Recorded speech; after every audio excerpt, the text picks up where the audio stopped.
We are back, baby. We are back. We are back. Yeah, classic. We are back. We are back. It's showtime. T-minus 15 seconds. Guidance is internal. 12, 11, 10, 9. Ignition sequence start. 6, 5, 4, 3, 2, 1, 0. All engine running. Liftoff. We have a liftoff. Tower cleared. And we got a roll program. Kick the tires and light the fires, Big Daddy. I feel the need for speed. Ow! All right, all right, all right.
Everybody, on behalf of the Jordan family and the entire staff, welcome to Wiscasset Speedway. This is your track announcer, Ken Minot, ready to bring you the call of today's race program. The most important rule while you're here today, have fun. Welcome all my friends.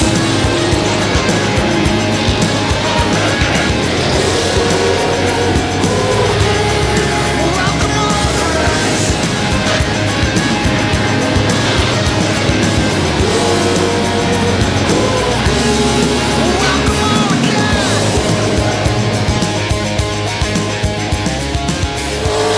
The drivers are ready. The crew is ready. We hope you're ready too. It's race time at Wiscasset Speedway. Get settled in, folks. The show starts now. Boogity, boogity, boogity. Who's ready to go racing for Group 2?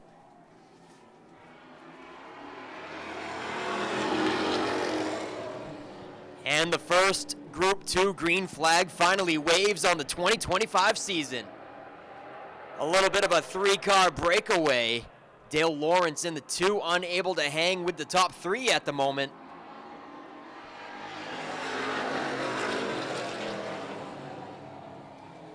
Chaz Briggs has his hands full. On the outside and on the back bumper, Zach Emerson and Scott Eck are all over that 82 car.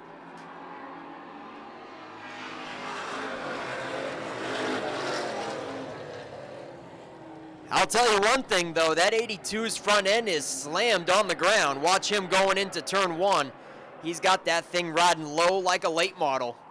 She's rolling over hard on the right front.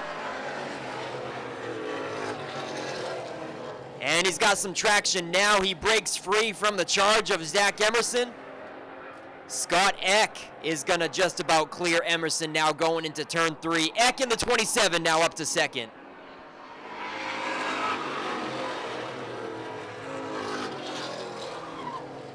And they're single file now for the top 3 breakaway. But don't look away too long. Here comes that number 40. Dan McKeage Jr., the defending champion, is in the top 5, working on 4th. Halfway flags are out. 5 laps to go. They are all fighting for the bottom as Eck is threading or flirting with that inside curb. Just barely grazing it on the inside, so close.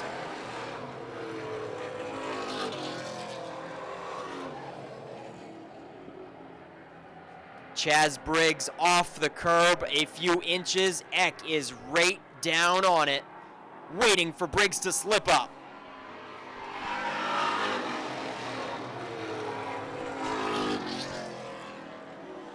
Zach Emerson is making another charge on the high side.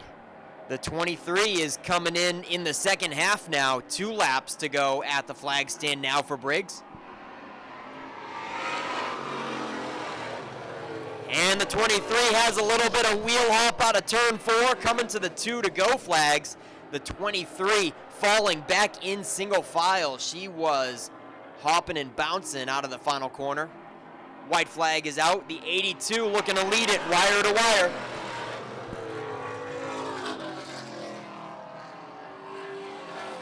Dan McKeage Jr. certainly has the fastest car in the field, but had to start so deep in the pack. Chaz Briggs was on the pole, and he's going to lead it wire to wire.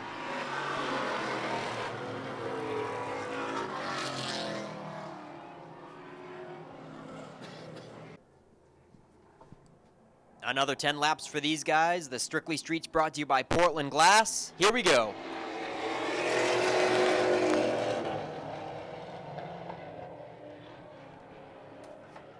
Ben Burgess making his Strictly Street debut. And the 13, the veteran of Shawn Emery, is going to clear him quickly, but rides up high out of 4 with a little bit of a push. But down the front stretch, he'll get it back to the bottom for turn 1. Shawn Emery is going to start to pull away as they are side by side for third behind the rookie, Ben Burgess. Matt Cannon Jr. and Jordan Russell. Matt Cannon Jr. breaks free from the clutches of the 4 car. The 08, a former champion of this division 2 years ago, I do believe.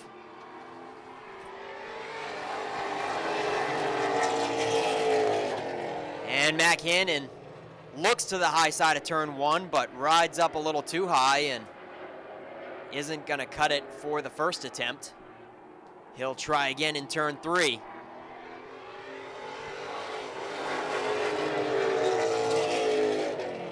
Jordan Russell sits 4th.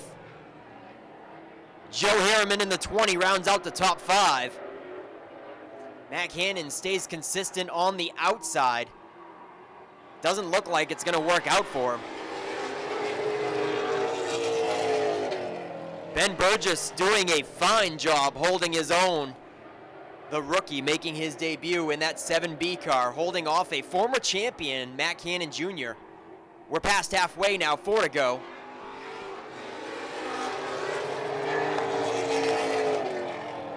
Oh, Ben Burgess slips up into 1. Matt Cannon's going to try to capitalize. He gets the nose in there. Burgess is not going to chop down on him. He's going to give him the inside, and they're going to go side by side.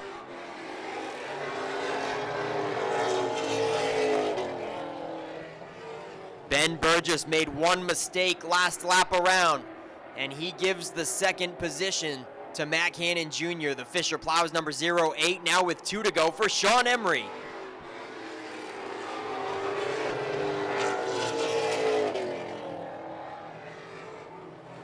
Matt Cannon Jr. trying to run down the 13, but very unlikely now, coming to White Laundry. 1 to go for the 13 Blue Machine.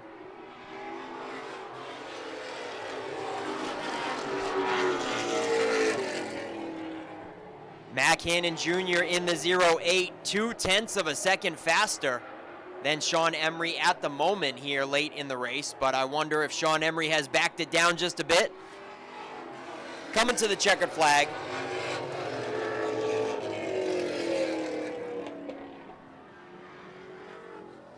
Very cool to hear, Ken. Cowboy Dan Trask out there. Love to see it. Green flag waves over the third and final heat race. Ray Dinsmore was a late model racer last season. He has stepped down to a more comfortable class of the Strictly Streets. Rides up high on Landon Tapley there. Moves up high coming out of 4. Dinsmore not allowing Landon Tapley to race him side by side that first circuit around. Chuck Wagstaff in the 31 now looking to the bottom, but Landon Tapley's gonna clear. Tapley in the 25 is down to the inside, and he's gonna give chase once again to Ray Dinsmore. Wagstaff in 3rd, Dan Morton in 4th, Brady Romano rounds out the top 5. Scratch that, Cowboy and Trask is in the top 5. The 3 car has picked off a couple positions in a hurry. And looking for another one here. Going into turn 3, he looks to the outside of 4th place, Dan Morton.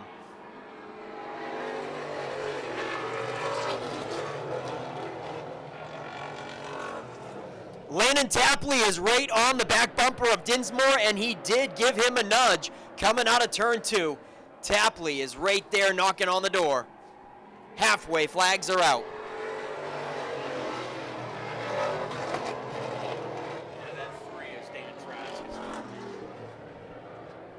Dan Trask was on the outside of Dan Morton moments ago, but he did a crossover maneuver and got to the bottom. That's going to allow him to climb up to 4th now. Dan Trask is looking stout up to 4th, and he is closing in on the top 3. Possibly the fastest car on the track. Dan Trask with a 17.8.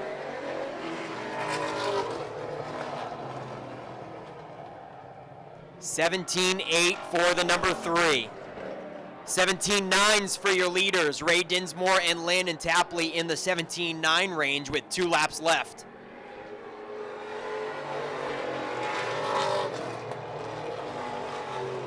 Dan Trask has closed in on 3rd place. We've got more contact out of 2. Landon Tapley returning the favor to Ray Dinsmore, gives him another nudge out of turn 2. Dinsmore collects it back up. 1 lap left to hold on to it. The 81 is all about defense mode right now. Tapley is certainly faster, but Dinsmore just needs to hold on to that inside. Coming to the checkered flag now. What a race. Ray Dinsmore back in the Strictly Street division. After being in the late models the last couple of years, he picks up a heat race victory.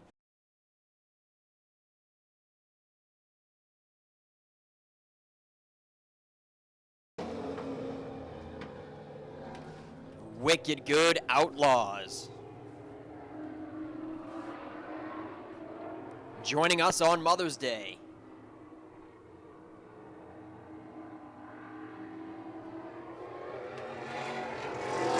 Oh, we got contact out of turn 4.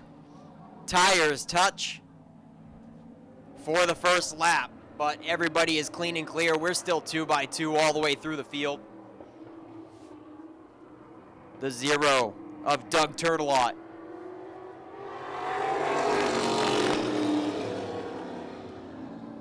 The 44 of Jamie Young. Trying to stay off of each other. The question mark knocking on the door of Nick Overlock.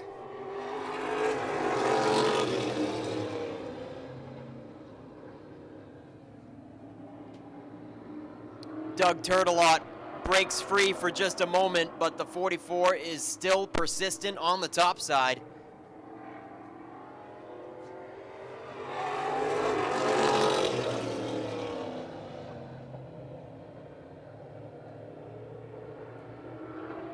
In the 4th position is James Osmond in the 75.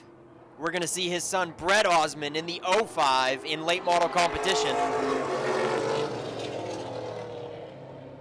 Always love to see James Osmond behind the wheel of a race car. Definitely knows his way around Wiscasset Speedway, but has taken a little bit of a back seat to his son racing in the late model class these last few years. We do see James Osmond whip out that Super Street from time to time, though, especially for the Super Street 100 mid-season. Wicked Good Outlaws, 2 laps left. The 44 has stayed on the outside a bit too long. Jamie Young is now struggling, getting dragged backwards, throwing anchor, now in 5th.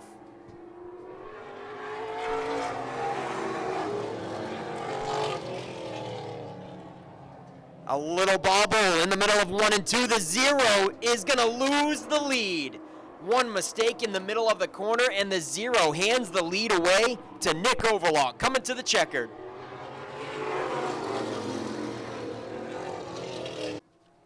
Yeah, a stout field of Roadrunners. 2 heats, 10 cars apiece. We've got 20 cars for these guys this evening.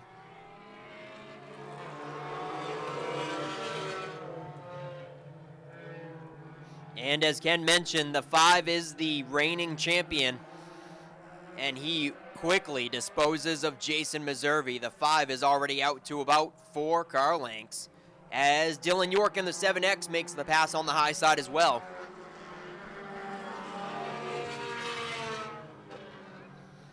Meservey loses another spot now to Brandon Alley in the 23.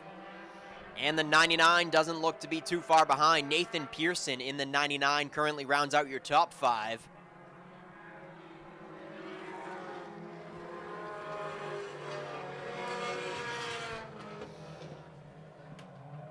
I love the looks of that 99. It looks like a Civic hot hatch to me.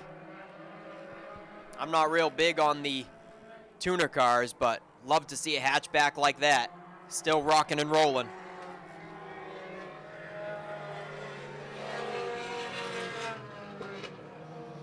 Yeah, that's going to be my guess. As Meservey hops the curb there, he loses the spot now to the 99. Nate Pearson up to 4th. Meservey in 5th, and he's got the 0F of Kevin Greenhaw on the outside out of turn 4.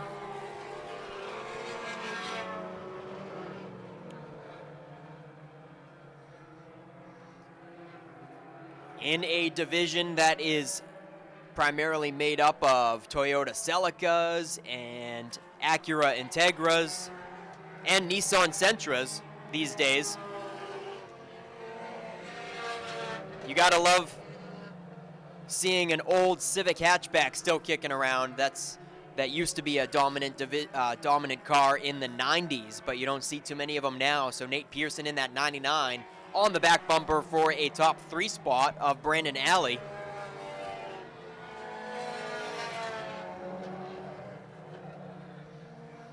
And don't count out the Chevy Cobalts. That is also another popular choice for this division. Acura Integra leads the way of Kyle Enman.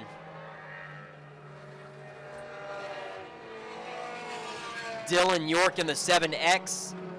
I'm going to take a wild guess and say that's a Cobalt, I think. The battle on track is on the backstretch. Brandon Alley and Nate Pearson for 3rd. 2 laps left for Kyle Enman.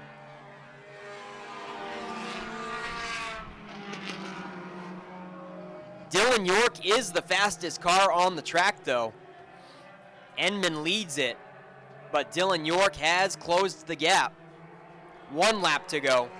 Dylan York probably going to run out of time, but has the fastest car on track for this heat race. Dylan York with a 19.5 second lap time, 19.6s consistently for your leader. Checkered flag flies for Kyle Enman.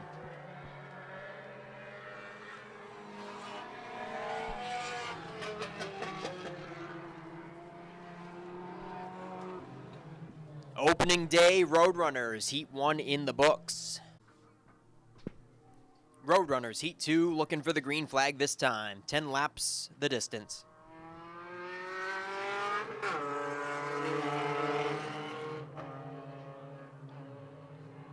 And that 77 sure is fast.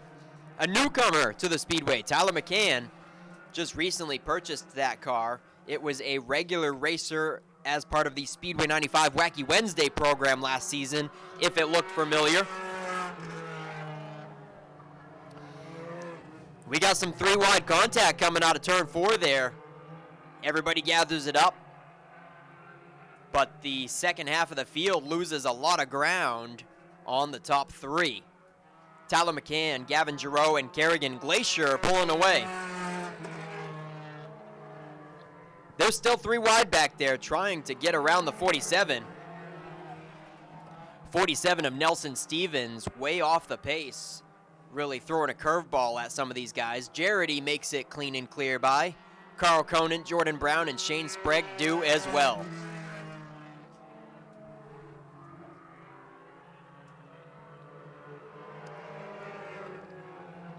But you know what? This is the Roadrunners, folks. The entry-level division.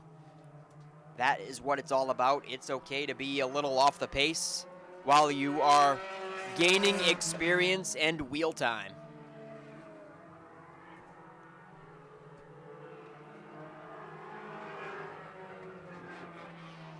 Tyler McCann still holding a very comfortable cushion over Gavin Giroux with 5 laps left.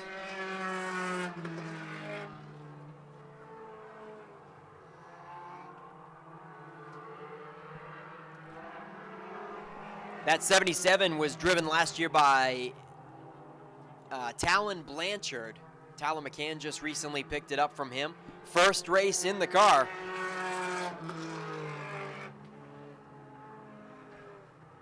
And it is certainly a well-built piece. Stevens going a lap down, posing as an obstacle for these leaders.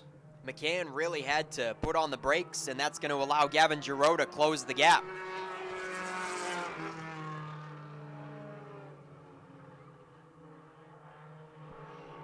Lappers are back out of the way, and Tyler McCann looks to be extending that lead once again. 2 laps to go for the 77 Toyota Celica.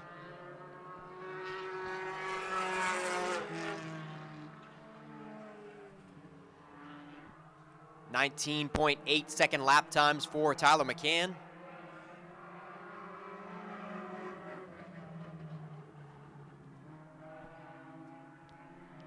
One lap to go to round up the Roadrunners. Quite a battle for 4th place, even though it is half a track behind. Jarrety in the 71 is holding down 4th with 3 cars all over the rearview mirror. Tyler McCann wins it, but there's still a race going on in turn 3. The 10 makes the pass on Jarrety. Stevens in the 47, the lapped car is gonna pose a threat. And they complete the race. The 10 on the final lap takes 4th. That's Jordan Brown shuffling Jarrety back to 5th.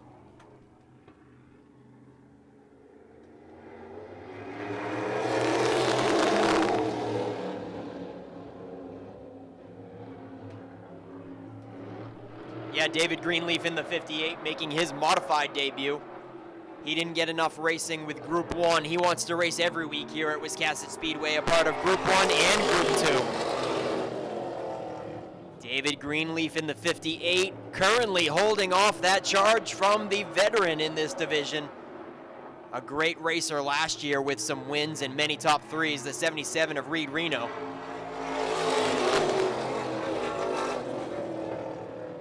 You want to talk about veterans? Row 2 is certainly a couple of veterans. Chuck Colby and the champion, Adam Chadbourne.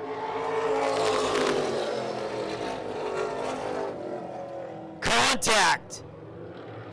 Greenleaf gets up into Reed Reno, accidentally, of course. Reno holds on to it and breaks free. Now Greenleaf is going to move up high. And he's going to let the veterans go on through. Chadbourne in the 1, Colby in the 87 move into the top 3. David Greenleaf from the pole to 4th now. 5 laps to go for Reed Reno.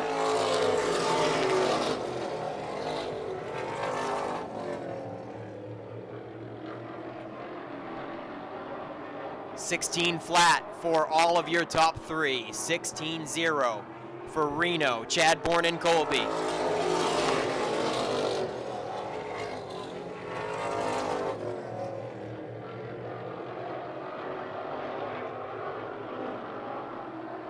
Three laps to go now for Reed Reno in the 77.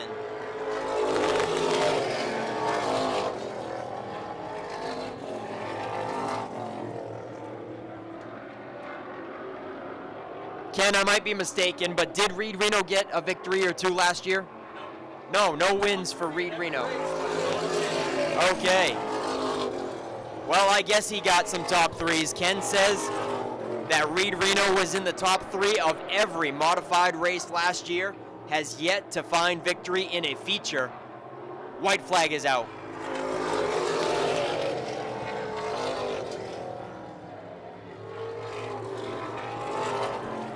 Reed Reno, still a couple car lengths, except now Adam Chadbourne really had a good hard drive into turn 3. Chadbourne and Colby certainly closed the gap on Reed Reno. Yeah, it looked like James Doucette had a better starting position than that, but he pulled to the top of the track and let the faster cars go on through. Green flag is out. Shane Clark pulls the trigger and clears into turn 1. Wow. Clark quickly clears Jeff Burgess. You don't see that very often from the outside.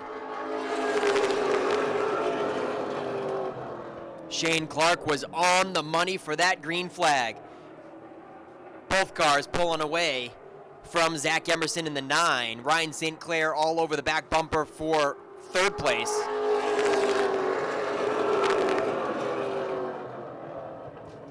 Here comes Colton Chabuk in the 15 on the top side. Rounding out the top 5 at the moment, he's looking for 4th on Ryan St. Clair.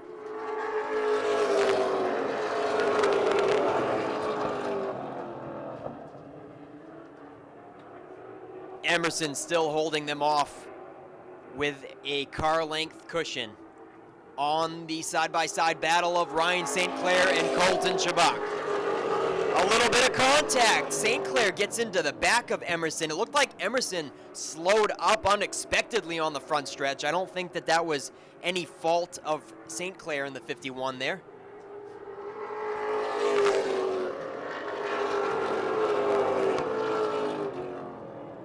Laps are getting turned in a hurry. Already 5 complete and 5 to go. Shane Clark and Jeff Burgess in a different area code. 4 laps to go. And now Ryan St. Clair goes to the top side. Ryan St. Clair to the top, down the back stretch. He is picking off Zach Emerson now, up to the nose. And on the front side, he's got a fender out ahead of Zach Emerson for 3rd place. Straight sticks are in the air for 2 laps left.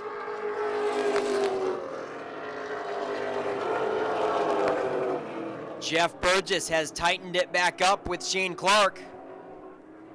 And Burgess looks to the top side going into turn 3. He is off the inside apron and looking in the 2nd groove.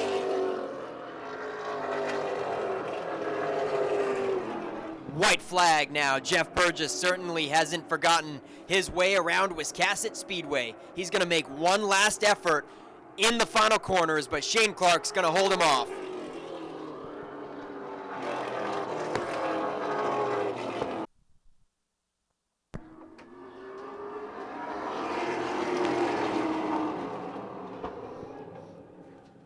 And Heat 2 almost looked to be about the same as Heat 1, as Fowler had a good fire off on the drop of the green, but Daniel Harding quickly reclaims it.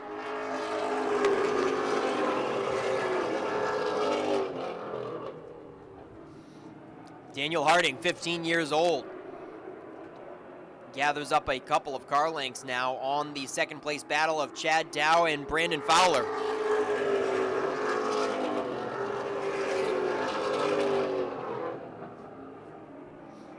Chad Dow is going to clear for second place. Fowler trying to find a hole to get to the inside. Emerson's going to let him have it.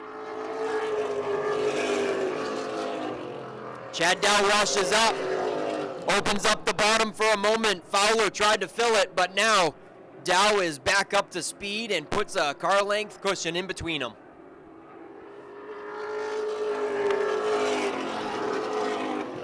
Little bit of contact as Jonathan Emerson muscles his way to the inside of Fowler now to try to crack the top three. Ashton Burgess holding his own, rounding out the top five.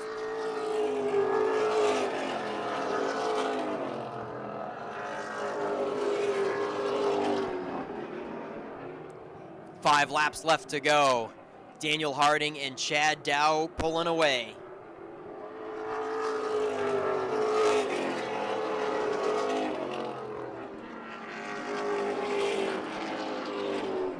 .7 second lap times for the 38 versus a 15.8 for Chad Dow. Daniel Harding is certainly the fastest car on the track. I don't believe Chad Dow is going to be able to close that gap.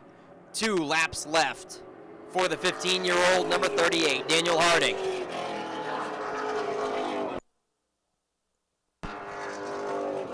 Brandon Fowler still not giving up that third position to Jonathan Emerson. They have been side by side since about lap 3.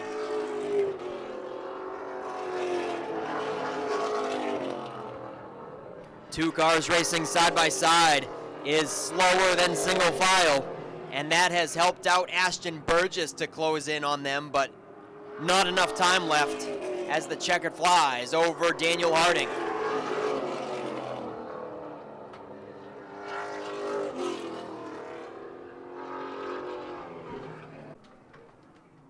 Final heat race before intermission. Here we go.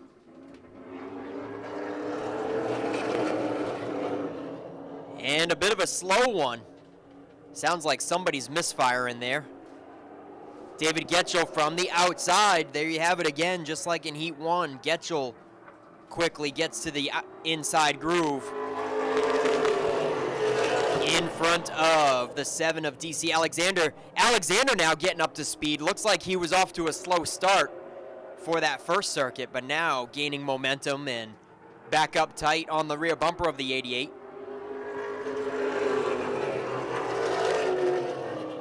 Yeah, I think that misfire is from the 88. Getchell, he's pulling out of line. He's letting him go. The motor is not sounding healthy on that car.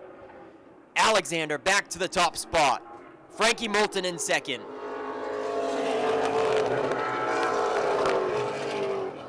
Frankie Moulton moves up and allows Will Collins to slip a nose underneath.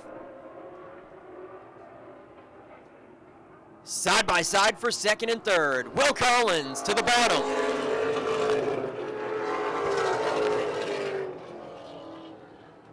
A dead even drag race down the backstretch. Will Collins looking to take that second spot away from Moulton. 5 laps to go. Moulton drops back to third in line. Brandon Bailey in the 32, maintaining with the top 3 as well. It's a 4-car breakaway. Then you've got Brett Osmond very comfortably in 5th by himself.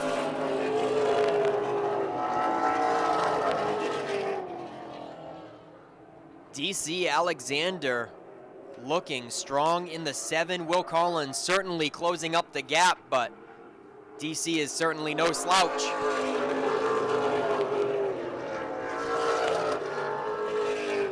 DC Alexander has dabbled at Wiscasset Speedway on and off. Never on a consistent basis, but we see him once in a while, and I think this is the best run we've ever seen him have. As Ken mentioned, he usually sports the number 30, but this year he's doing a throwback homage to his father's number 7.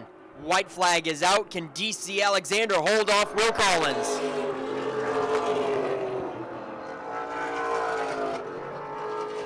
Will Collins looks to the outside, but doesn't look so favorable.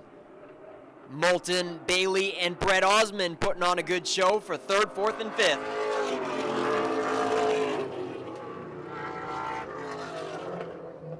DC Alexander holds on to it from the pole drawing position. Nice run by Will Collins, the two-time Wiscasset late model champion, settling for second with a stout piece in preparation for the feature. Wallace Roofing has been covering houses for over 30 years. Wallace Roofing protects your home from the craziest Maine weather that's thrown our way. And that makes us so excited we often break out into dance. We will be on top of your roof because we know it's the shingle most important part of your home. At Wallace Roofing, we know that a good roof is not just overhead, it's the life of the party. Call Wallace Roofing today and let's get this party started.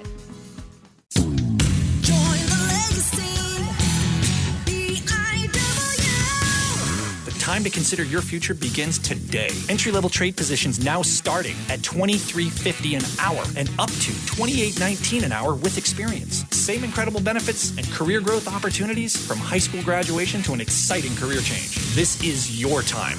Join the legacy.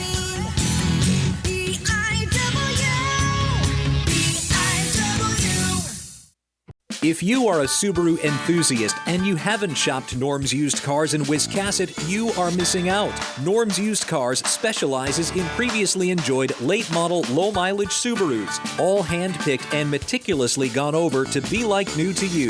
And with over 100 Subarus on the lot starting at $49.95, they have a great selection too. Experience the difference at Norm's Used Cars. That's not the norm. That's Norm's Used Cars. If you've been injured in an accident, contact the law offices of Joe Bornstein today. Talk to us confidentially and free. Find out why we are Maine's most recognized personal injury law firm. Over 25,000 victories for Maine families and over $500 million collected for injured Mainers. Get the help you need and the justice you deserve. Dial 207-CALL-JOE. There's never a fee unless you win. Call Joe today and get the Bornstein advantage.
This time by lights will go off on the Norm's Used Cars Ford Mustang pace car. Barry Morris behind the wheel once again this year.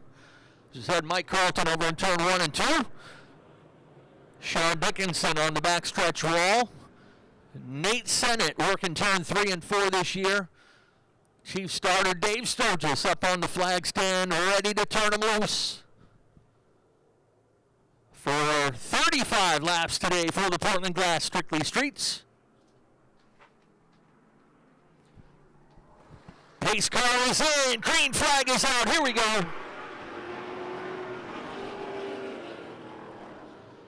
Chaz Briggs and Shawn Emery will lead the freight train down the backstretch.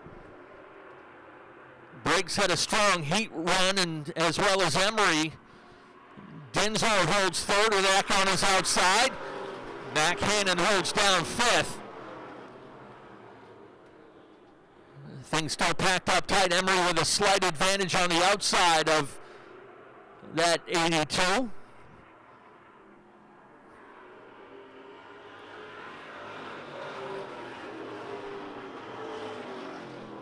Emery with the lead that time by the stripe, turning a 17.56 on his second lap.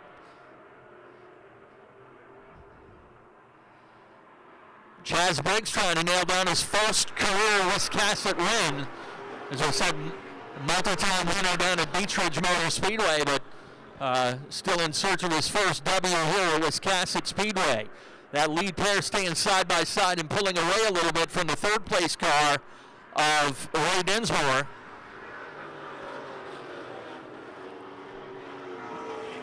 Keeping an eye on a little bit of smoke out of that 3 car of Dan Trask.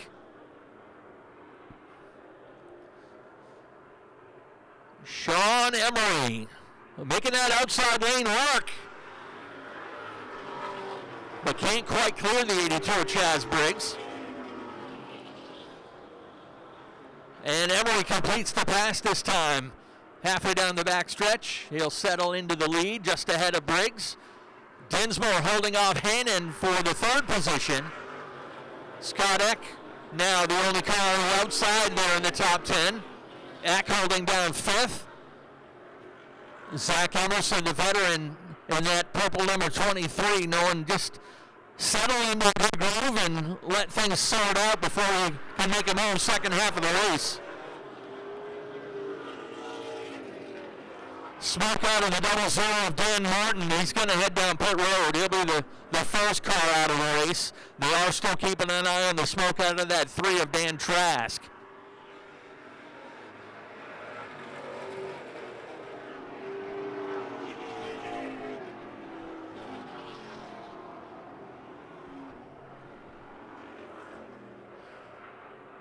Shawn Emery now with a comfortable lead over Chaz Briggs, and a lot of racing from third position back. And of course, Dan McKeage Jr. in the 90-40 making that outside lane work. He lived out there on the outside, out in the second and third groove all season last year, and ran to some exciting wins using that outside lane.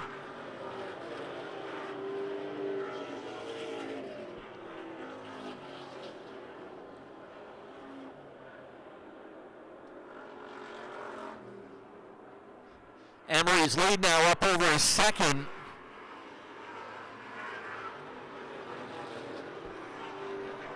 By posting the 3 car of Dan Trask. Black flag out on the 3 of Dan Trask. He's off the pace now.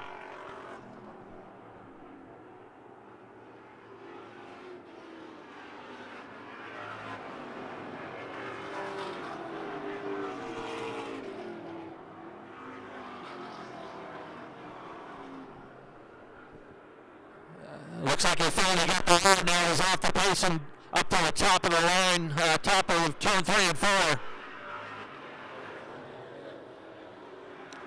In the meantime, Mac Hannon Jr. steadily working his way around that number 81 of Ray Dinsmore, put the 08 into third. But Dinsmore fights back on the inside. Hannon's got a problem in the 08. He all of a sudden drops out. Hannon, one of the heavy hitters, taking a big hit early in the going there in the 08. Had a shot at third and all of a sudden drops out of the race. Saw a little puff of smoke out of that car at one point.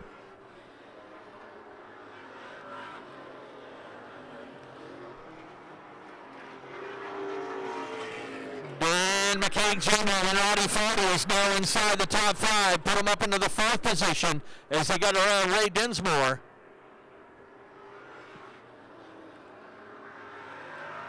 Shawn Emery's lead is up to 2.5 seconds now over Chaz Briggs.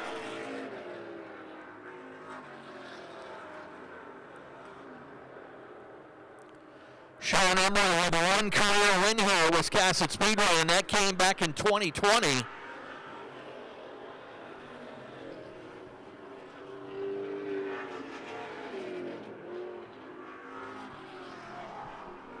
This time by halfway.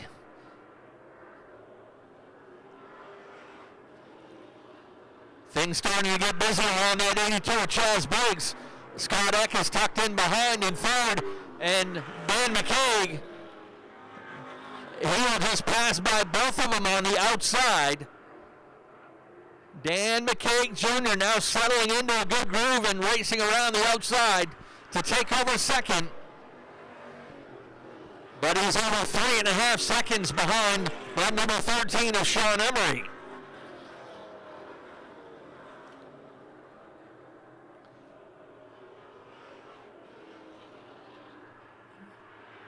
McKeage in second, Briggs third, Eck now back to fourth.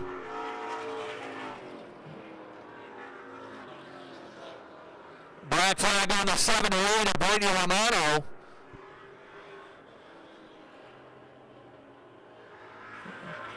There goes McKeage into second, but he's got a long way to go to catch that number 13.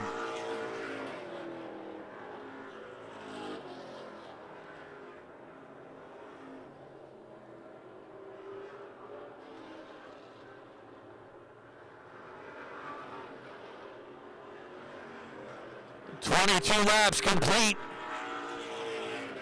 Nearing bonus time here for the straight stocks.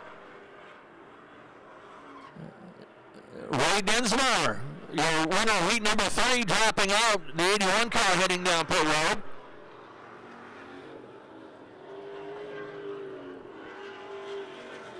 Dinsmore had slipped back to 5th, and then all of a sudden dropping out of the race.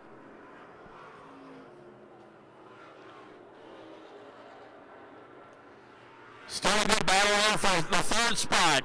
Chaz Briggs has got it. He and Eck trading some paint down the front stretch. And we've got a spin to bring out the first caution of the race. That's the number 3 of Amara Parker facing the wrong direction. Their own right. You know, they're both very difficult, but everything is way tighter and quicker reacting in a late model. If you want to be able to drift and drive a car sideways, hop in one of these bad boys. Absolutely. Let's go racing once again with 23 complete. We're almost into bonus time. These guys normally run a 25-lap feature race, but being the Spotlight division, as always, they get an extra 10. Shawn Emery flexing the muscle on that 13 car, disposing.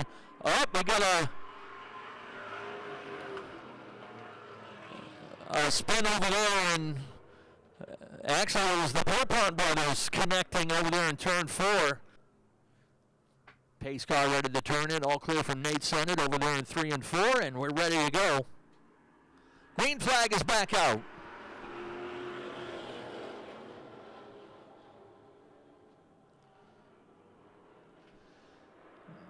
Shawn Emery and Dan McKeage Jr. Emery not quite as strong on that restart, but does shake off the challenge of McKeage. Oh, trouble for Scott Eck, sliding into turn 1. Great save from the 27, but that opens the bottom side for Zach Emerson. With 10 laps to go, we are into bonus time.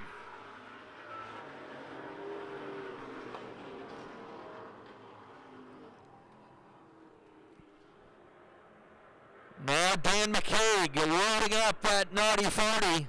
Look to the outside, trying to cross him over now. Looks to the inside.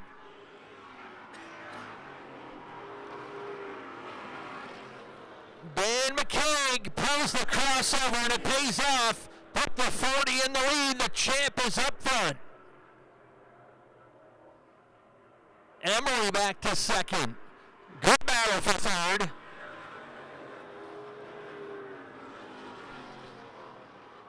Scott Eck making that outside lane work. Zach Emerson giving him the room he needs. Emerson halfway up his door. On his hip, they lean on each other in turn 4.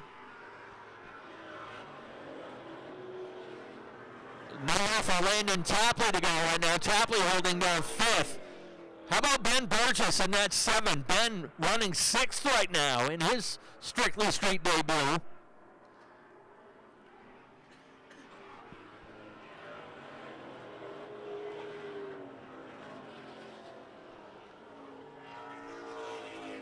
5 laps to go when they come to the stripe.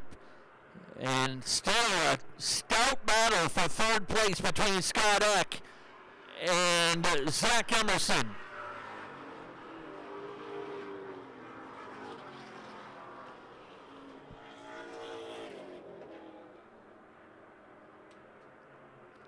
Emery able to keep McKeage in sight, but not able to mount any kind of a challenge.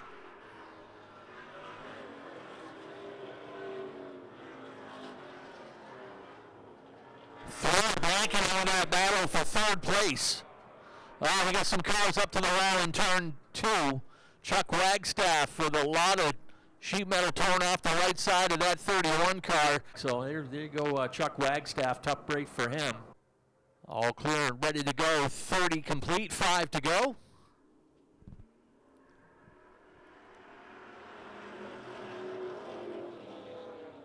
Good green flag start, McKeage and Emery. Emery's been good on the first couple laps. Good launch in that 13 car, but once McKeage gets in his rhythm, that car, that 40 car, gets a little bit stronger each and every lap. Everybody packed up tight, and of course we'll resume that great battle for third between Scott Eck and Zach Emerson, but Eck wants to jump in there and maybe grab himself second.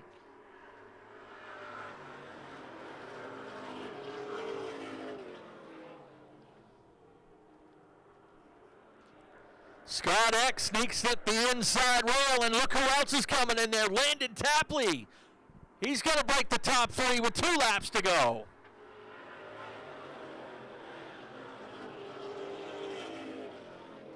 Emery's caught on the outside now, outside the top 3 and maybe outside the top 5 if he doesn't watch it.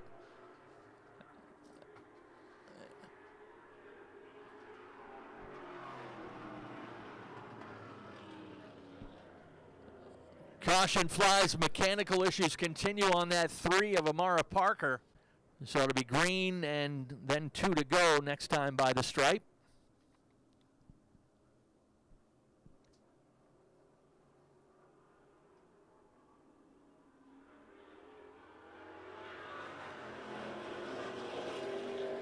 Scott Eck got a good launch in the 27 there on the outside, so they'll stay even onto the backstretch.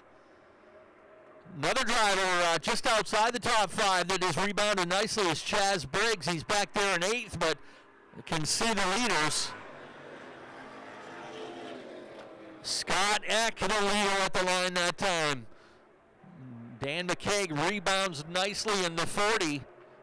But McKeage is, check that. Eck has done quite well there in the outside lane. White flag, 1 lap to go.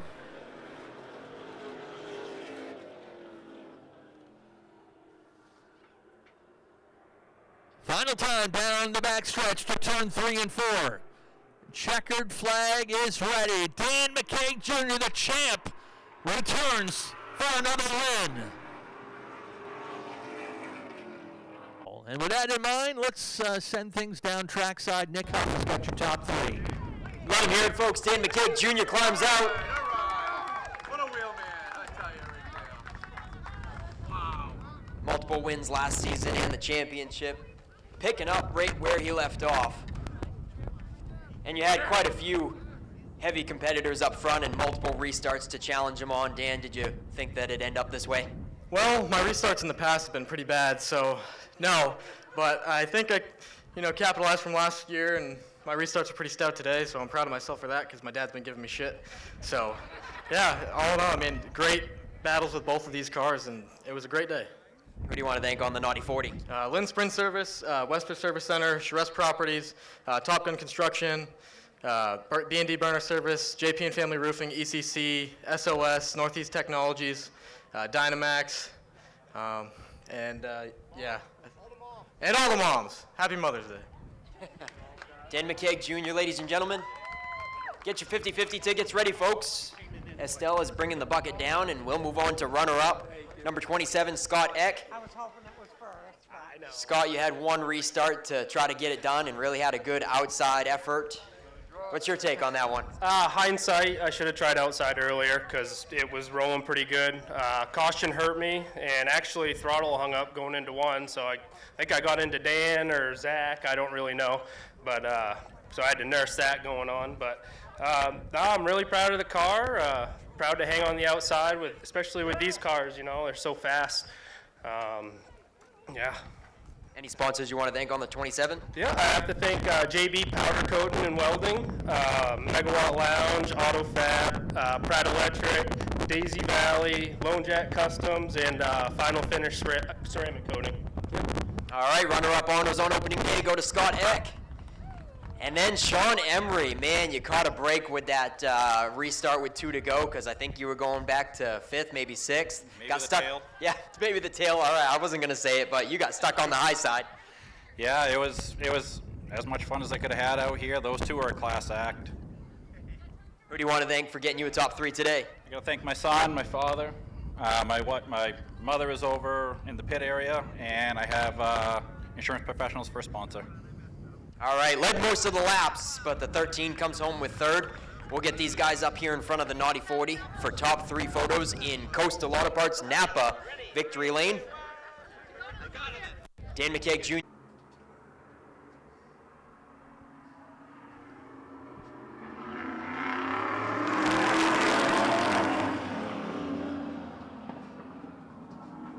Wicked Good Vintage Outlaws.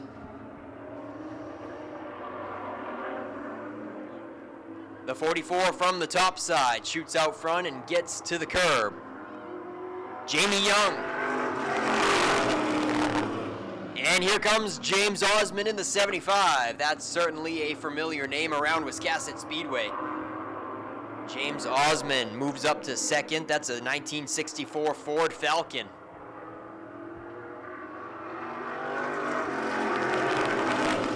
Something flew off of a car out of turn 4. Something hit the wall, and it is out of the racing group, so we'll check that out after the race, but somebody lost a part in turn 4 just now.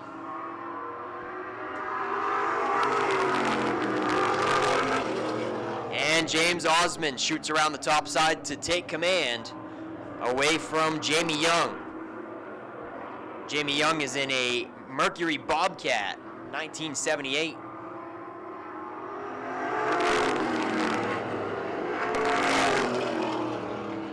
A very heavily modified Mercury Bobcat, that is. Hardly resembles the stock vehicle that it once was.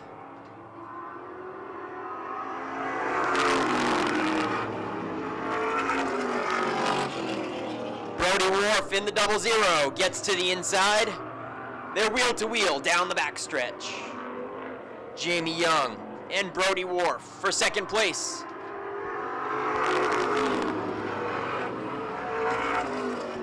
Jamie Whorff. Make that Brody Whorff in the 00 takes up 2nd. Jamie Young back to 3rd, and then the question mark is Nick Overlock in 4th.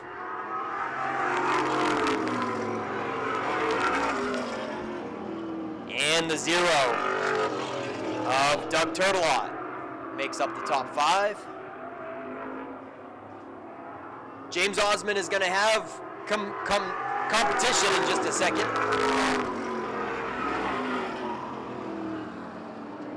Brody Whorff closing in on James Osmond. Right up tight on the back bumper.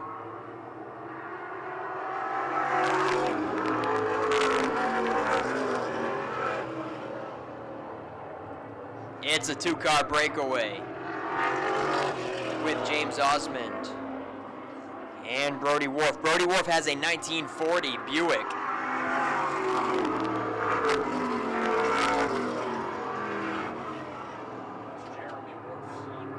Oh, cool. Whorff now looks to the top side for the first time.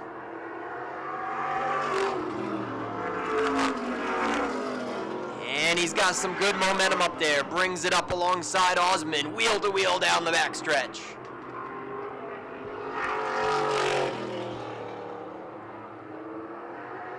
Whorff's got a nose out, and he's going to lead laps for the first time. That time it was the 0-0 at the line. And Whorff is going to clear and get down to the inside all by himself. It's Brody Whorff, the son of a former Oxford 250 champion of Jeremy Whorff. That is his son, Brody Whorff, out front. Number 19 of Ben Overlock going to be put a lap down in just a moment. We're halfway through the Wicked Good Vintage Outlaws.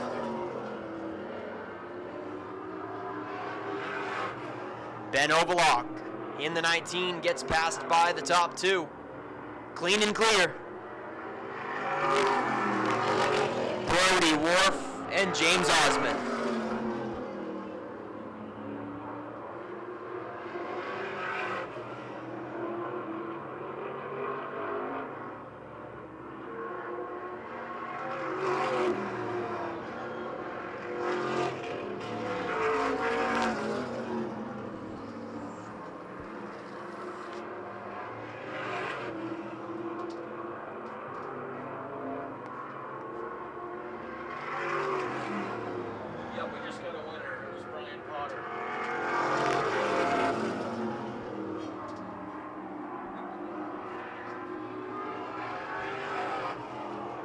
Jamie Young in the 44, still holding down second, but the 0 is closing in. Doug Turtelot might be able to step up to the plate for a top 3 run.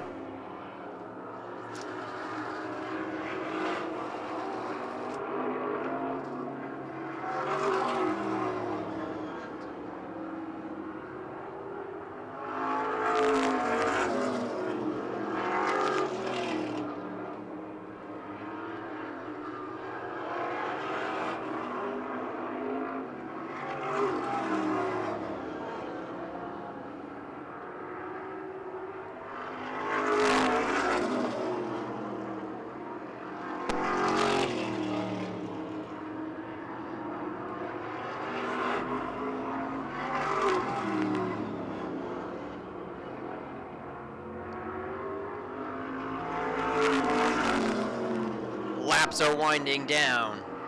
The question mark is gonna be going down a lap in just a moment. That's Nick Overlock in the 65 Pontiac GTO right in front of the leaders.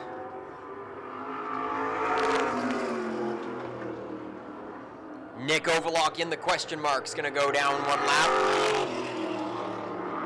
to Brody Whorff and James Osmond. We'll be seeing James Osmond's son in the late model feature in the red number 05 of Brett Osmond, always a great competitor. 2 laps to go for the Wicked Good Vintage Outlaws. 2 laps remain, and Osmond is still not out of the picture. Osmond keeping Whorff honest.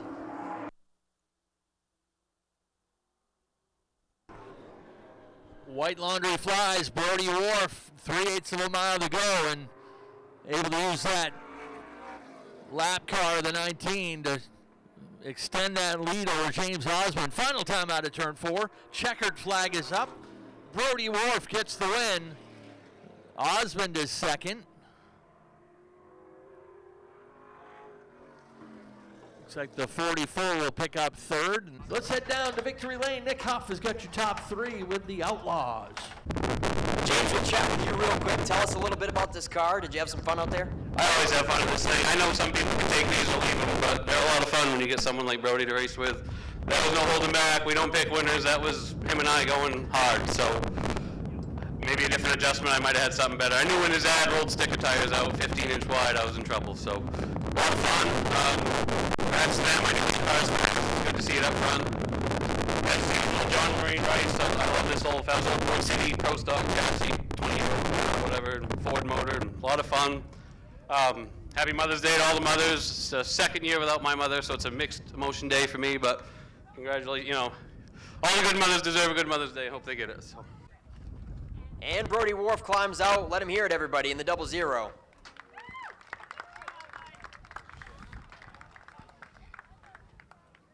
Brody, I don't believe I've seen you behind the wheel of this thing before.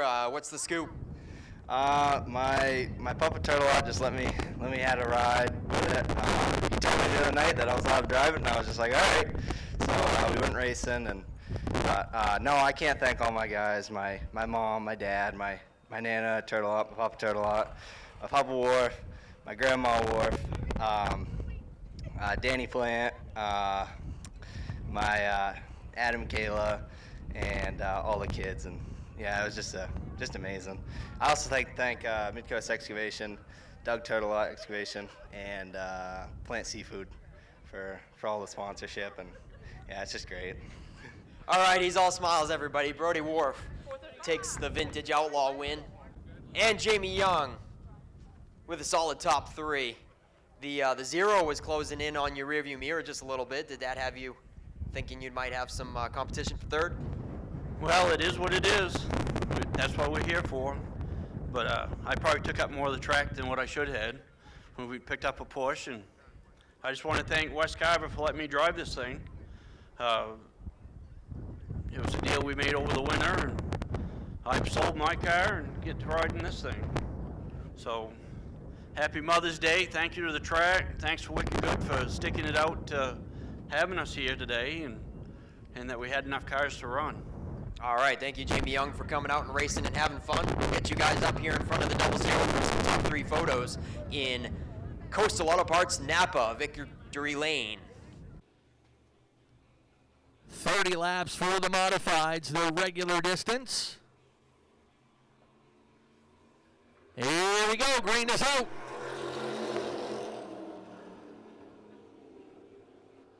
Reed Reno and Adam Chadbourne.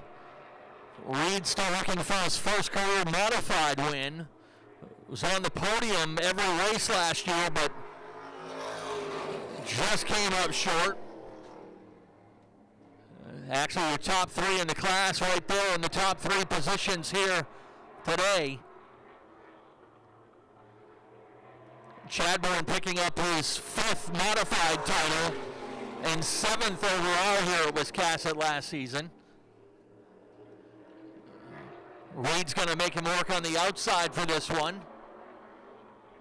Chuck Colby waits in 3rd.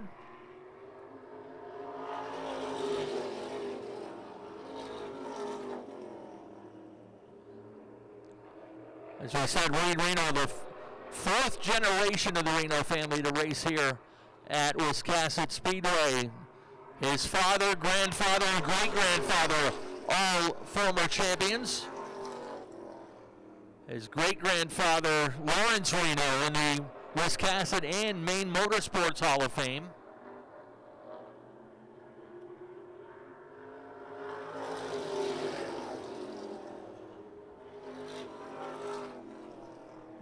This is Reed's 4th season of racing here at Wiscasset. 1 career win to his credit. That was a 4-cylinder pro win 2 years ago.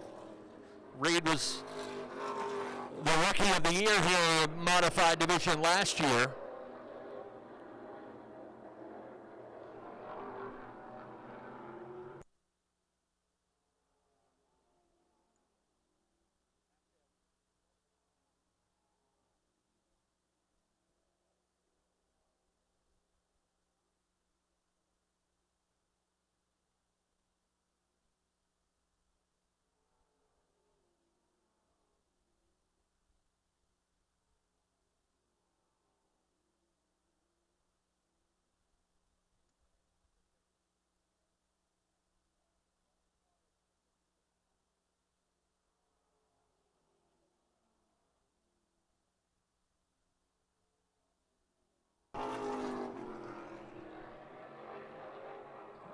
Things shake out single file as Chadbourne has settled it down to chase that 77.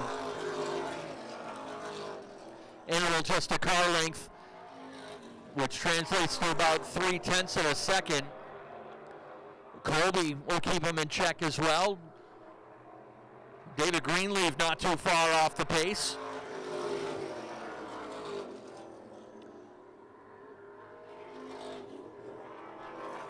lot of these modifieds are pretty unique in their appearance, so sometimes you can tell who might have been a previous owner of these cars.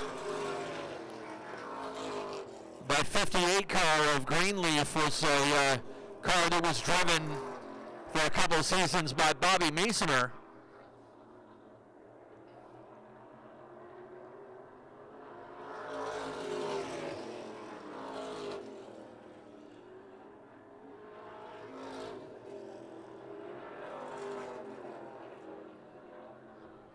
Lead trio pretty near identical on lap times. Nobody really making a move yet as we near the halfway marker.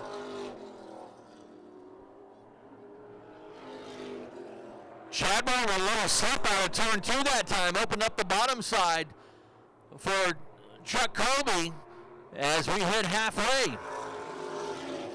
That's only going to help Reed Reno pull away a couple car lengths on that pair.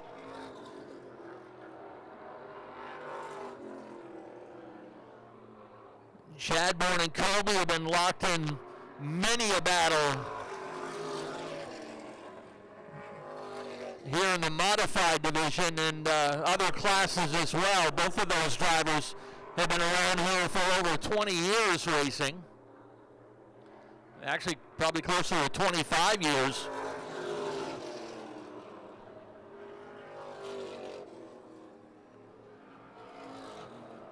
Reed Reno's got the fast lap of the race with a 16:04.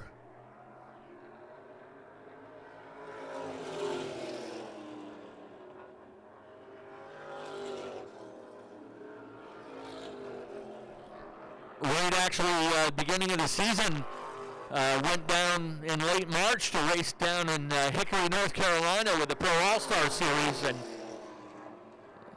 had a strong car, but got in a tangle with another car, which ended his day early. 10 laps to go this time by, 20 down, 10 to go.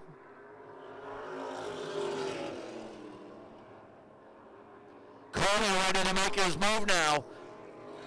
Takes a look to the outside to see if he can make that work as Chadbourne pulls right up to the back bumper of the 77. And no doubt, Reed's father, Nick Reno, telling his kid to protect that bottom lane. If they're going to pass you, make them do it on the outside.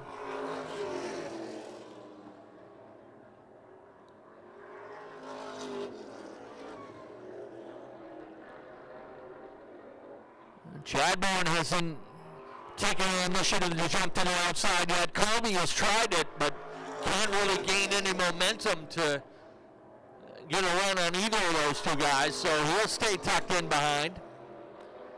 Adam just waiting for Reed to at least slip up one time, but the kid's got that car locked right down to the bottom. Again, Colby will jump to the outside, see if he can find himself some grip. He'll pull up on the hip of the one car as the top two in the class go wheel to wheel. 5 laps to go this time by.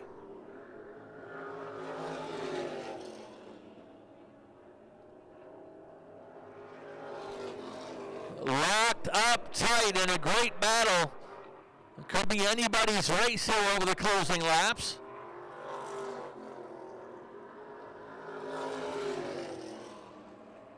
Colby comes out a little bit wide, gives the second spot back to Chadbourne.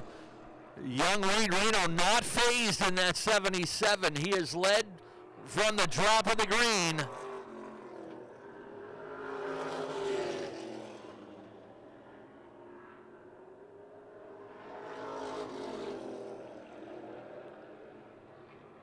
Next time by, 2 laps to go, and here comes Colby on the outside. Chuck holds that spot over Chadbourne. Loads it up for another try. Right laundry will fly this time. 3/8 of a mile to go when they come to the stripe. Looks like exit of 4 is where the race has made its difference. Colby's been really good through turn 3, but Reed Reno will today be the day. Final time out of turn 4. Checkers up. Reed Reno will get his first career modified victory.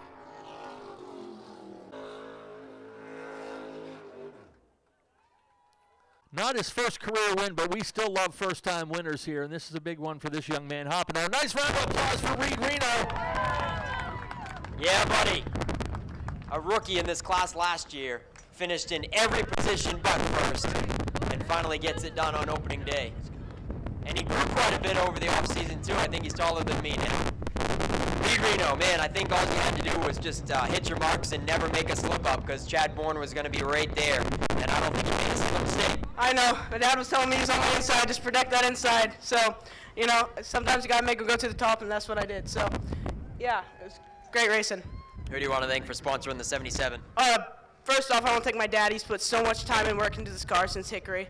And my mom, for happy Mother's Day, and all the other moms out there. Midcoast Excavation, Phillips & Son Carpentry, Reno's Excavation, Bob Berry Concrete, Motivated Mechanical Solutions, Plant Seafood, Joe Pro, Marty & Son Painting, DAR Construction, AAA Northern New England, and Brewers Property Services. Nice run by Reed Reno.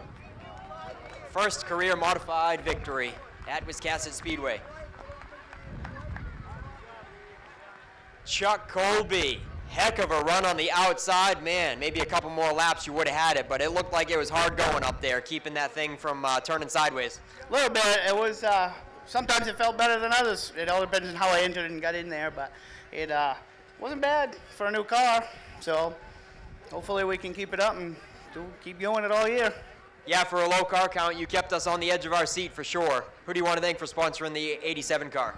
We'd like to thank Colby's Auto Center and Tire, Sol's Auto Supply, and Riley's Well Drilling, and my wife Casey, and my mother and father, and my crew that helps me, Joe and Zach, and my son, and my daughter. Nice run for Chuck Colby, folks. In a brand new ride, first time around the track in that new car. Adam Chadbourne. Hi. Man, oh man, I just said to Colby, low car count, but you guys really kept us on the edge of our seat. Could have put a blanket all over the top three the entire race. Heck of a race. Yeah, that was fun. Good racing, good clean racing. We all had good cars today. We were all close in the practices and stuff, so I knew it was going to be a tight race. Congratulations to Reed on his first win. He did awesome. He was fast. Who supports you on the number 1 ride? Oh boy, I got some extras this year. You had to retype your list? No, I just wrote on it. I got to thank Dresden Takeout, Kathy's Corner, Lynn Spring Service, Midcoast Glass and Windows, Montswig Restaurant, Norm's Used Cars, Shoreline Detail Pros, Shop to Shore Carpentry, Wiscasset Bath and Booth Bay Napa, Bearded Builders, Koenig's Auto Clinic, Oliveri Subaru Repair. And I got to thank my crew, my mom, and this is for Sherry, and everybody, all the mothers that made it out for Mother's Day. Thanks for coming, everybody. All righty. We'll get these guys up there in front of Reed Reno's winning ride. Reed Reno, Chuck Colby, and Adam Chadbourne in Coastal Auto Parts Napa Victory Lane. An 18 Roadrunners ready to go. Green flag is out.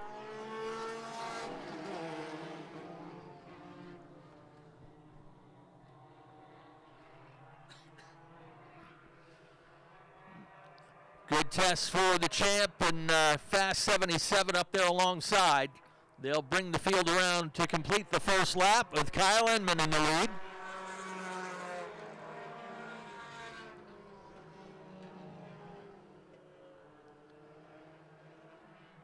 McCann stays right there with him in second. Then comes Dylan York in the 7X running third. Nate Pearson fourth. Gavin Jarreau holding down fifth.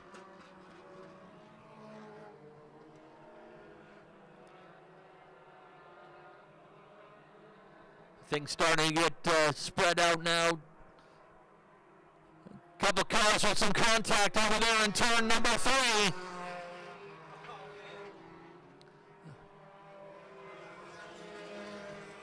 Kevin Greenhall nearly going for a ride in the 0F, but the beauty of front-wheel drive is able to keep his foot in it and keep driving.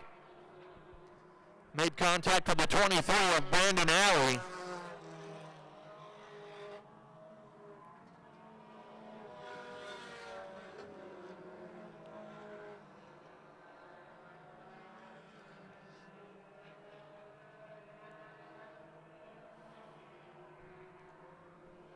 Already working the passing flag on that 47. That is Nelson Stevens of Newcastle as the leaders pass by on the bottom side.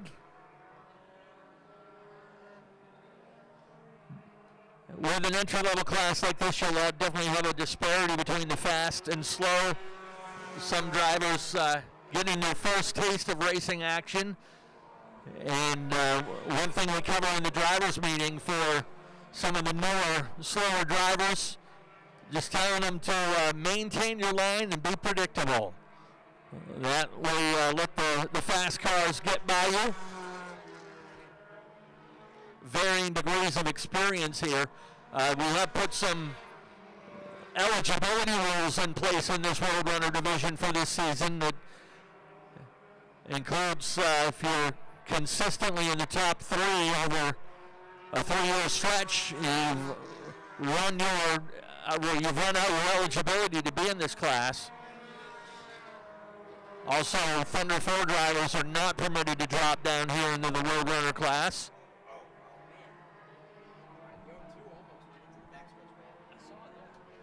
Not sure there's a problem on the 0-2 of Gavin Giroux, but looking to see if he get a slack right front tire because he really came close to getting into the backstretch wall last time around.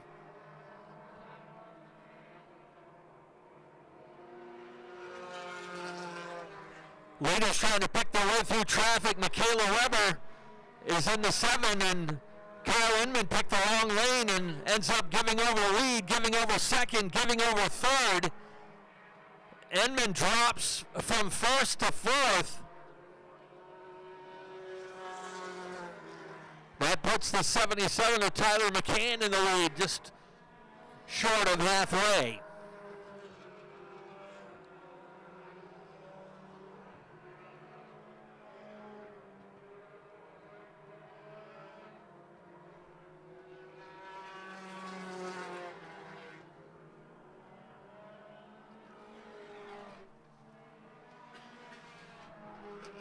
They'll hit the halfway marker next time by the stripe on that red, white, and blue number 77.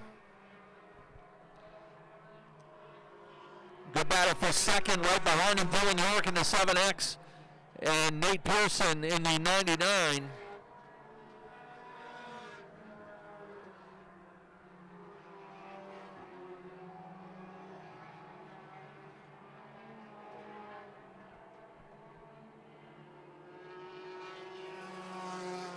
McCann starting to stretch out his advantage now, and now a battle for second. Pearson takes over second. That two-tone number 99 of Nate Pearson moves into second, puts Dylan York back to third. Kyle Enman still stuck back in fourth.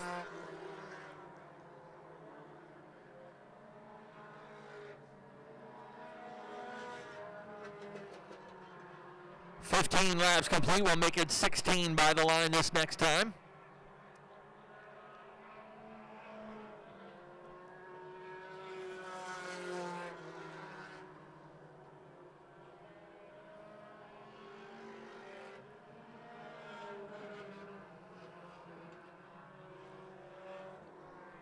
Good gaggle of cars there heading on to the backstretch, led by the 0F of Kevin Greenlaw. That's a battle for 6th, 7th, 8th, and 9th. Brandon Alley's in there in the 23 as well as the 11 of Jason Sears. Jason, one of the drivers that's moved up out of the Enduro ranks to race in the Roadrunners. Carl Conan heads down pit road in the number 7. And we've got a battle for the lead. Nate Pearson's right on the tail end of that number 77 now.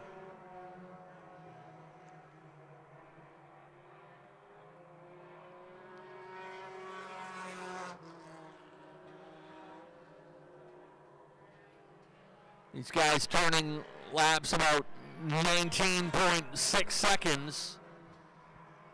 We'll get 5 laps to go this time.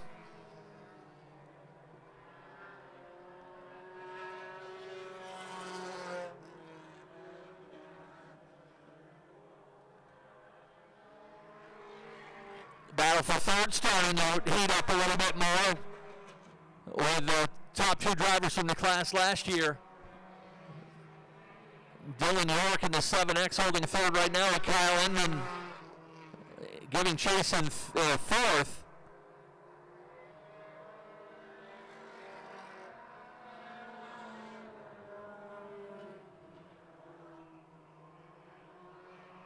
'47 looks like he's about done if the car will make it down pit road. Nelson Stevens.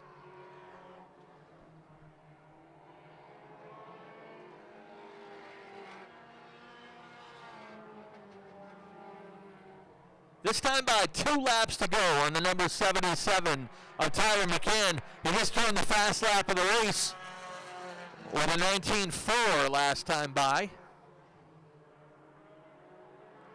Pearson's going to try to help him through the corner over here in 2, but has not tried the outside lane yet, and they've got some lap cars up ahead of them as well. White flag is out. These lap cars may play a bit in this finish, but we'll have to see.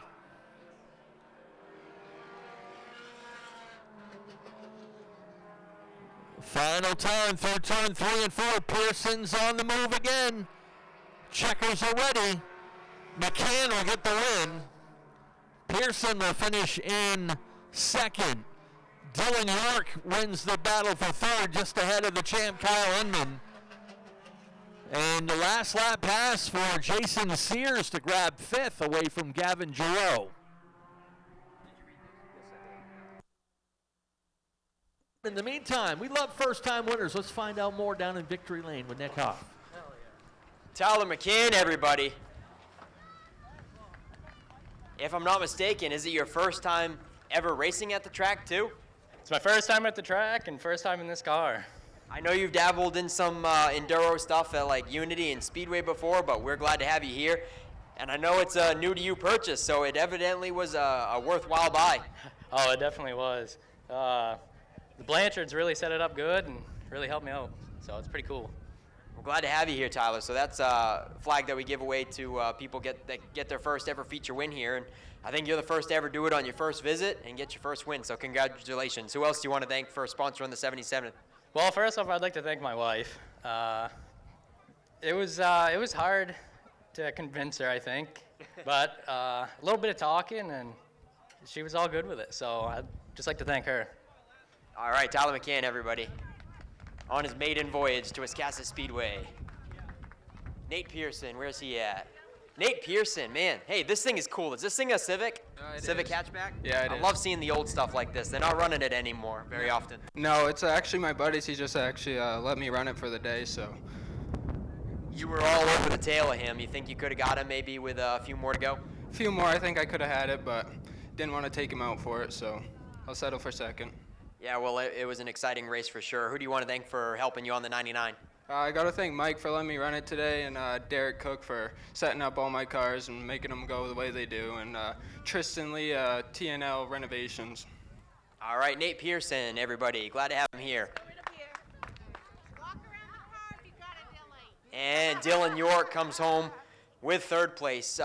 Who was in fourth all over you? You guys had a great battle with third and fourth. Yeah, Kyle Enman. Yes, of course. How could I forget? Man, he was all over your butt, wasn't he? I could see him in my mirror. The whole time. Had you nervous that he might make a go for it at the end? Yeah, probably. All right, who do you want to thank for sponsoring the 7X on your top 3 run on opening day? Yeah, happy Mother's Day. Hanley Construction, John Poland, Heating and Plumbing, Lucky Fortune, Coastal Nutrition, Abby Abbott, Quick Time Towing, Delano Seafood, Coastal Car Wash, Salty Bliss, and yeah, thank you. All right, Dylan York, everybody, rounds out the top 3 for the Roadrunner division. Brought to you by Dale's Cash Fuel. We'll get these guys up here in front of the winning number 77, driven by Tyler McCann. Congratulations once again on his first visit and first victory. Let's go racing, folks. Late Model Sportsman Racing, compliments of Woodpeller Warehouse. Somebody had a little trouble going down on the bottom side, but everybody able to get it sorted out, and we are underway.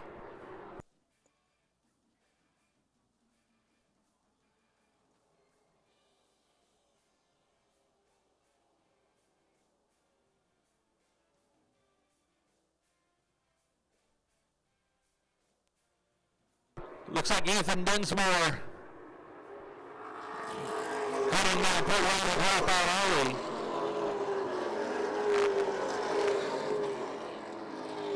Good side-by-side battle up front as Daniel Harding works the outside lane in the number 38, leaning on Shane Clark. Harding has the lead once again by just 0.05 of a second.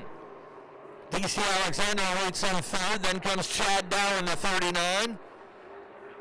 Jeff Burgess, fifth, and corner 34.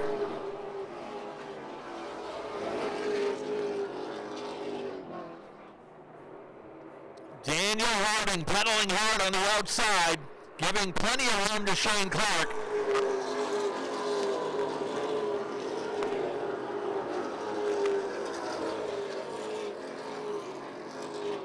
Not quite clear. Clark sticks the nose back underneath. They lean on each other over in turn 4.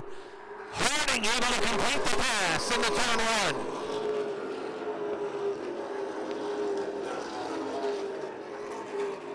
1. Now Daniel sets sail, pulls out a couple car lengths already on the 21 of Clark. DC Alexander in the 7 has got a challenge now from Chad Dow, the number 39. Dow's takes a peek on the low side. Alexander shut the door on him into turn 3.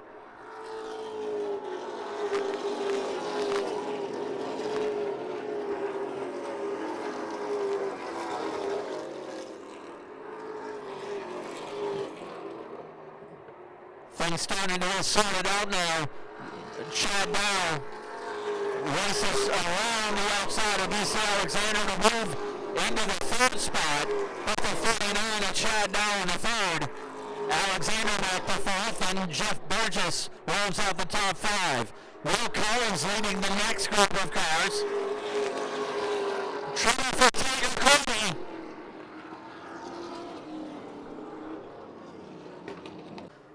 Daniel Harding at the point, Clark on the outside. Chad Dow has moved up to 3rd with DC Alexander to his outside. Jeff Burgess 5th on this restart.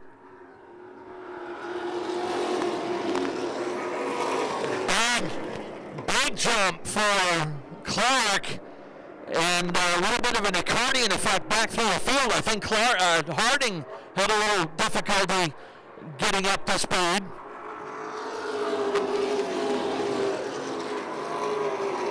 That one could have been a lot worse. Folks able to drive away, but there goes the 72 of Ben Nile down the road.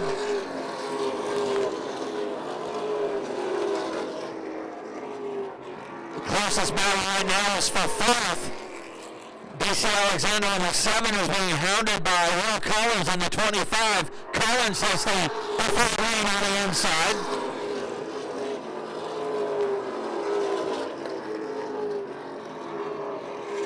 Collins is up to 5th now. That shuffled Jeff Burgess outside the top 5. Frankie Moulton is kind of coming into the picture as well.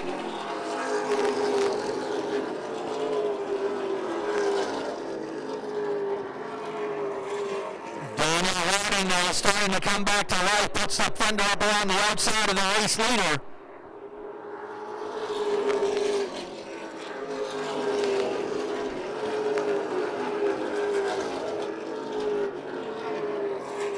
Harding, good entry into turn 3 once again. Will Collins finally able to get 4th to himself. Alexander's caught on the outside. That brings Jeff Burgess back to 5th. Frank Moulton is 6th.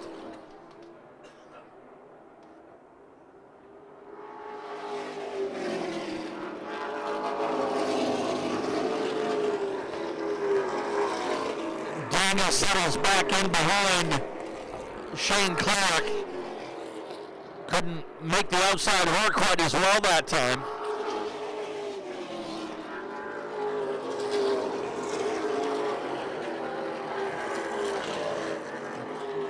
And now Chad now looking to make it a 3-car race. Finally, Dow is closing up on that second place car of Daniel Harding, and now Chad sets up on the outside. He'll get that outside later on.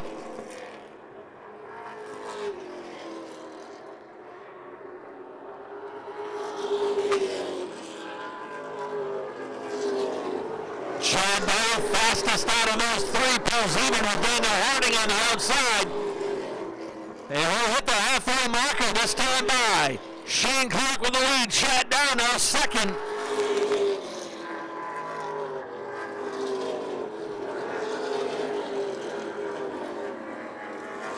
Chad Dow driving out around Shane Clark as Ben Rowe lost the handle on the front stretch. But the 39 car, Chad Dow in the lead, and he quickly pulls away from that pair of Clark in the 21 and Harding in the 38.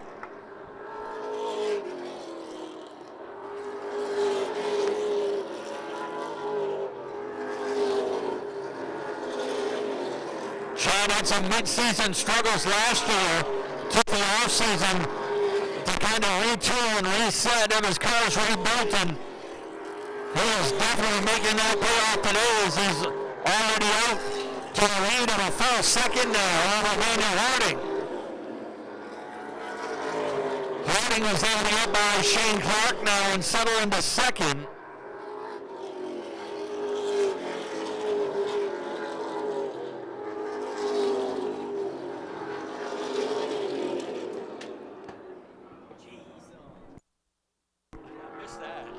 Big pile up on there in turn 4, 7 cars involved. The 05 of Osmond, the 28 of Doucette, Randy Barker driving away, Colton Chabuk up there. One more car facing the wrong way. Most guys able to drive away, but several of them will head for the pits.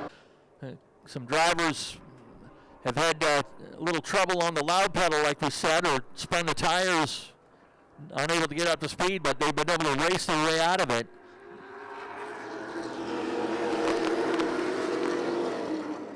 Good start this time in the lead pair. Quickly pull away to do battle. Daniel Harding shows the numbers on the outside of that race leader. He races around Chad Dow and back in the lead. Daniel Harding puts the 38 back up front. Looks like Chad's got a little bit better longer run car. He'll settle into second.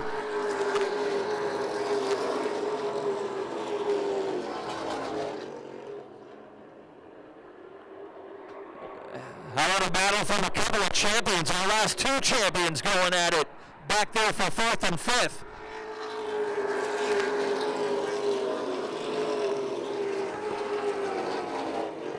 Frank Moulton started this race back in 9th, and he's raced his way in the top 5 now. On the inside of Will Collins racing for 4th and 5th.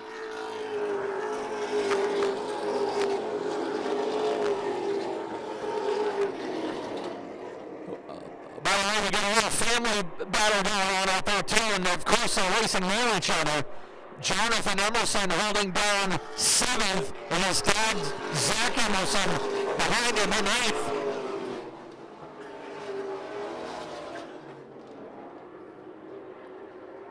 Daniel Harding all of a sudden running away with this one. He got a 2.5 lead over Chad Dow.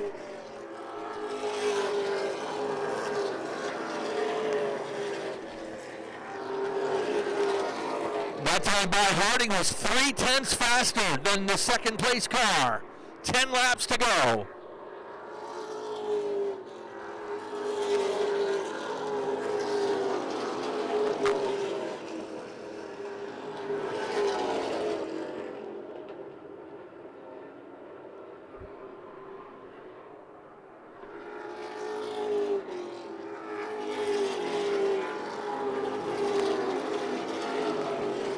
Chadbourne a little bit of breathing room ahead of Shane Clark. Clark's been there in the top 3 the entire race. Things got sorted out behind him. Will Collins has 4th to himself. Frank Moulton is running in 5th. Now back behind them, Jeff Burgess and Jonathan Emerson side by side for 6th.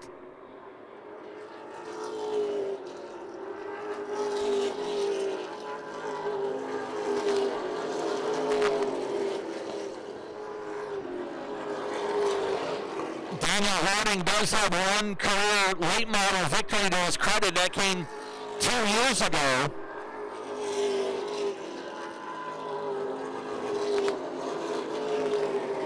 Actually, that was a Dash for Cash victory. So this would be his first legit late model victory.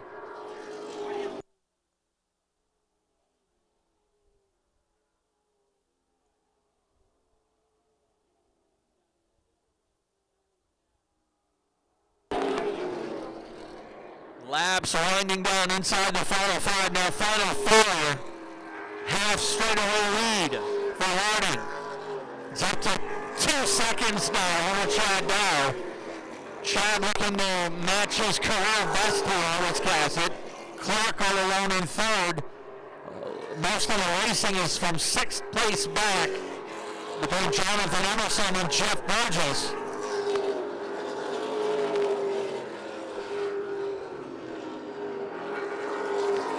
This time by 2 laps to go for Daniel Harding.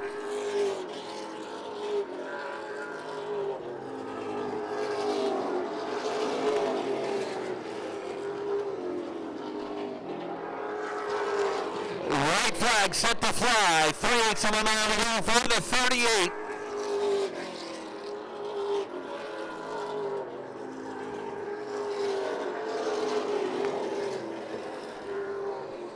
One more time, 13, 3, and 4. Chicken flag is up. Daniel Harding will get the win.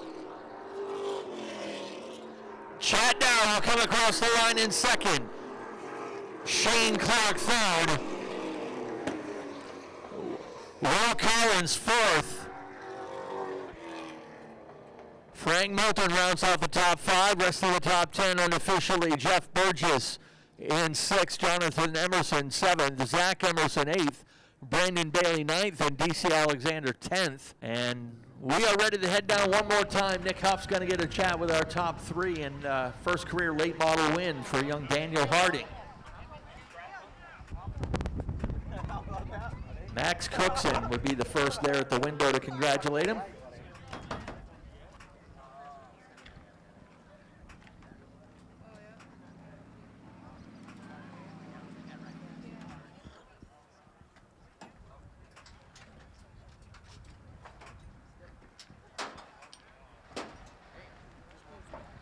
All right, ladies and gentlemen, welcome back, Daniel Harding.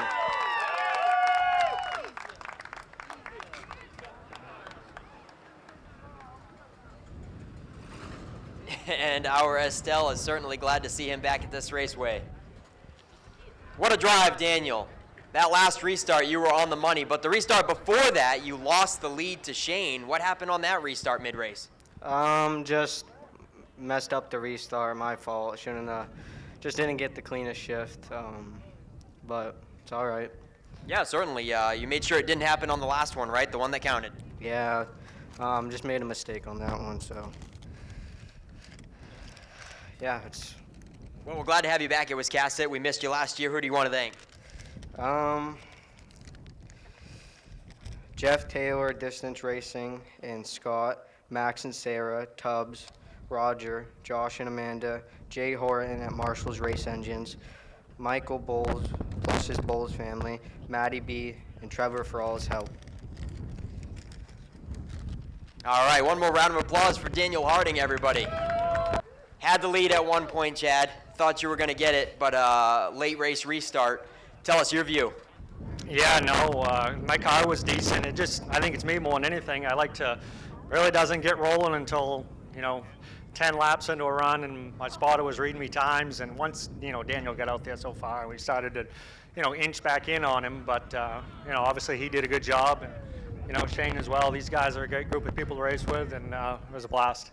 You really made some headway on the top side, so what do you think, that the top surprised you a little bit? Yeah, I didn't think there was going to be anything out there, and, the bottom was kind of blocked up, and I said, well, I had a couple lengths on the guys behind me, so I give it a try, and yeah, it was decent. It was all right. Who do you want to thank for sponsoring the 39 ride? I just got a bunch of friends that come and help, and obviously Nitro Trailers is my business, Frere Trucking, Grindle Plywood, Elite Property Maintenance, Fields Eye Care, Team Huff Customs, a lot of people, Charlie's and Sons, Colebrook, Clark's Car Crushing, New England Auto Parts, Dale Shaw Race Cars, AJ McGinnis, and my friend Andrew from King Competition. All right, Chad Dow, everybody, gets runner-up honors on opening day. And then Mr. Clark, we talked about him always getting a first or a second on opening day. He falls one short with a third. The 39 was really freeing up right in front of you after that last restart, wasn't it? You were maintaining for about 10 laps, and then he distanced himself a little.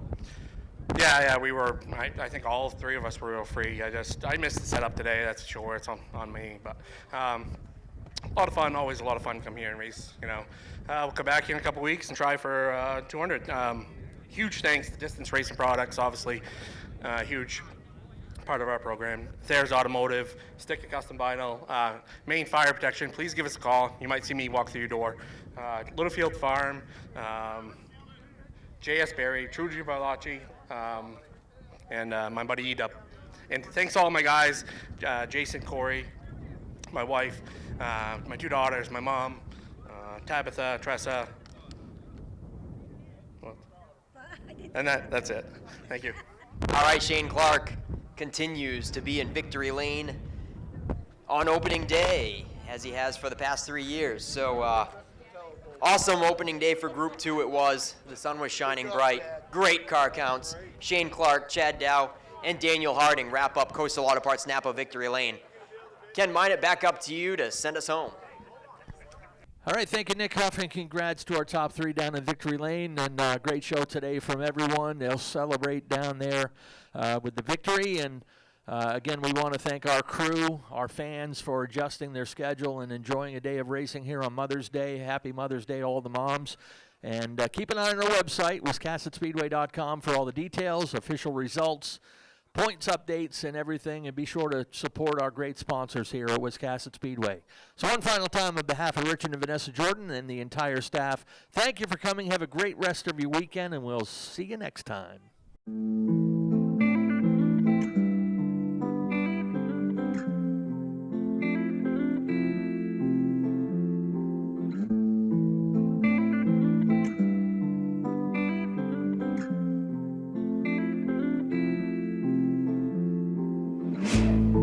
Living in the moment is the only guy right now. Short life in the fast lane, yeah, but I live in a slow town. I learned everything the hard way. Everybody gotta fall down. Yeah, life's full of good days, but sometimes it's a rain cloud. Welcome to real life, this is what it feels like. Sometimes there's a storm cloud, it's not always a clear sky.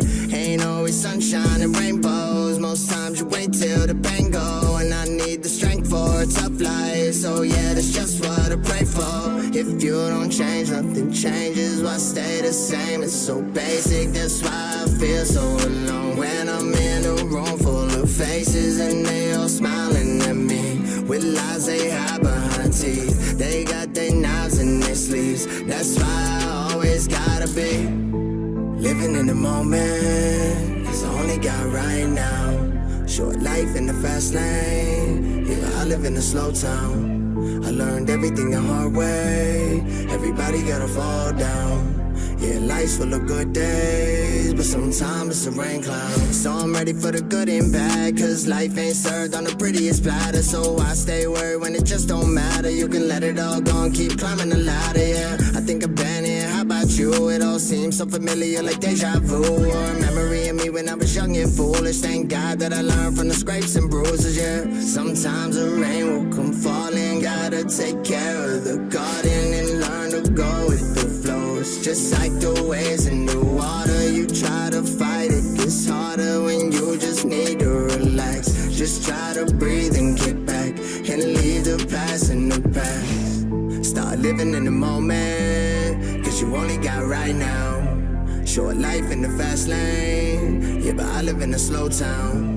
I learned everything the hard way, everybody gotta fall down. Yeah, life's full of good days, but sometimes it's a rain cloud. Say why you trying to fight, it's just the way it goes. You just gotta decide whether you stay or fold. Just take the hand you were given and work with what you have. Whether you like it or not, you gon' take it good or bad. So start living in the moment, cause you only got right now.